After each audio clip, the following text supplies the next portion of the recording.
There's something unsettling about old football footage.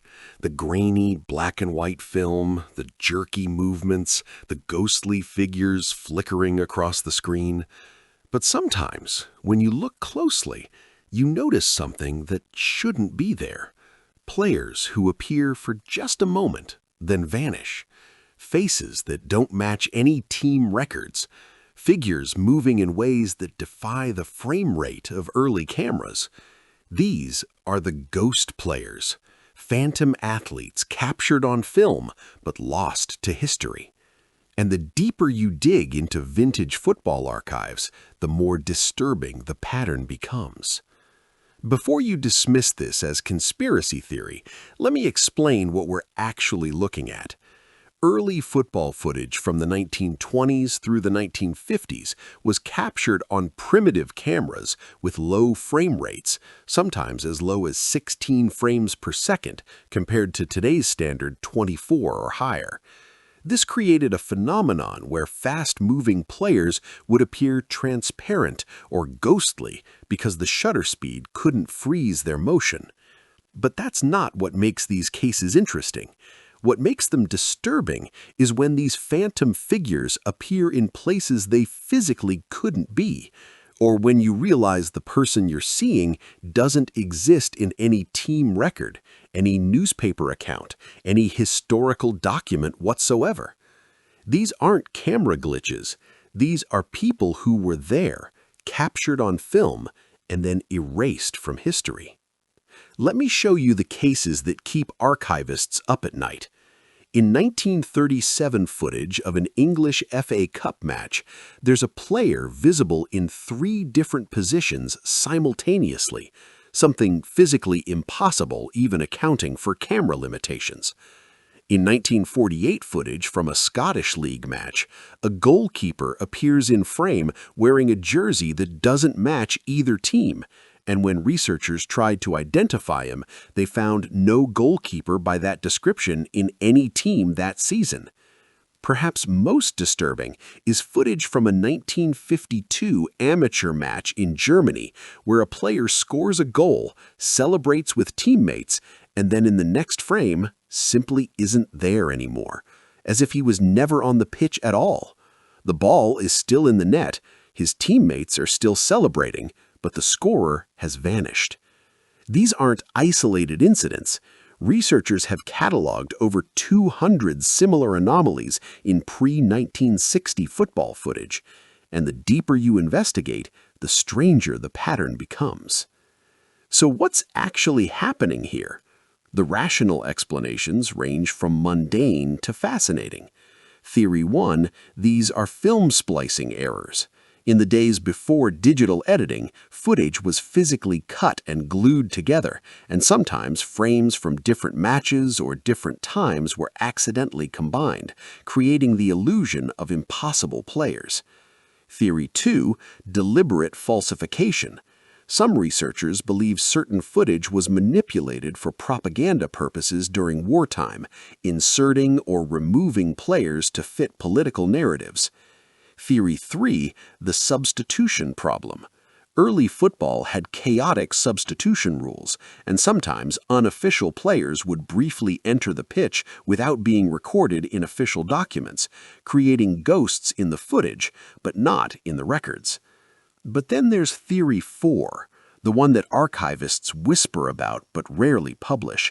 Some of this footage might be documenting something we don't fully understand about how early film captured reality, moments where the technology revealed things the human eye missed or couldn't process.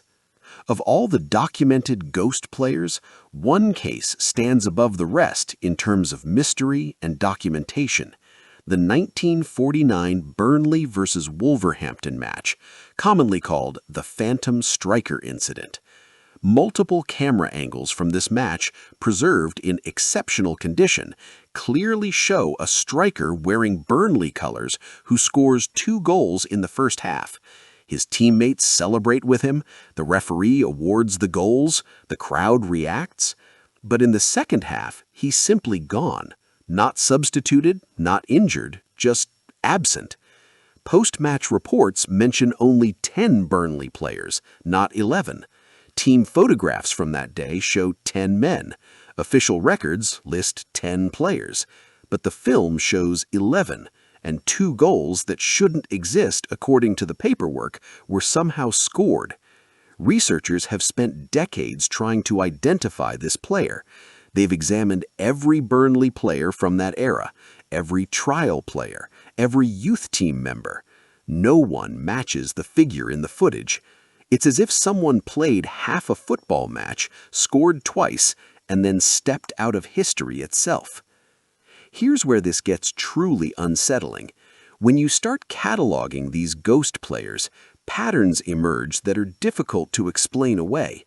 Many of them appear in matches played during or immediately after wartime. Many vanish from footage shot in stadiums that were later bombed or demolished.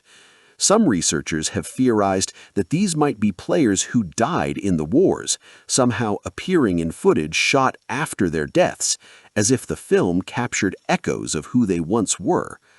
Others suggest something even stranger, that these figures were never actually on the pitch at all, but some kind of optical phenomenon created by the primitive cameras interacting with the energy and emotion of the crowd, essentially photographing collective memory or expectation rather than physical reality. The most disturbing cases are the ones where facial recognition software has matched these phantom players to people who definitely existed but died years before the footage was taken, as if the cameras were capturing ghosts in the most literal sense. You might think this is all ancient history, but the ghost player phenomenon hasn't stopped with the digital age.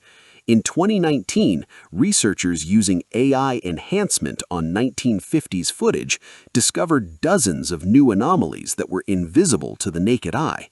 Players who appear for single frames, faces that match no known person, figures that seem to phase in and out of existence. Modern technology hasn't solved the mystery, it's deepened it. Every time we enhance the old footage with new algorithms, we find more ghosts, more impossibilities, more questions. And occasionally, someone posts colorized and enhanced old footage on YouTube, and viewers flood the comments pointing out a player no one had noticed before, a figure that shouldn't be there, starting the investigation all over again.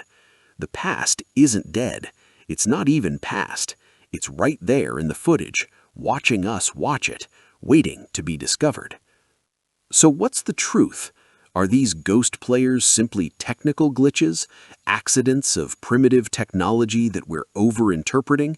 Are they evidence of deliberate manipulation, forgotten players written out of history for reasons we'll never know? Or are they something stranger, glimpses of something our cameras captured we still don't fully understand? The honest answer is we don't know, and that's what makes them fascinating. In an age where everything is documented, verified, cross-referenced, and archived, these ghost players remind us that mystery still exists, that there are things in our recorded history that resist explanation, that sometimes, when you look closely at the past, it looks back at you. The ghost players are still there, frozen in grainy footage, waiting in the archives, not quite forgotten, not quite real, not quite impossible, just there, in the flickering light between frames, playing a game that ended decades ago.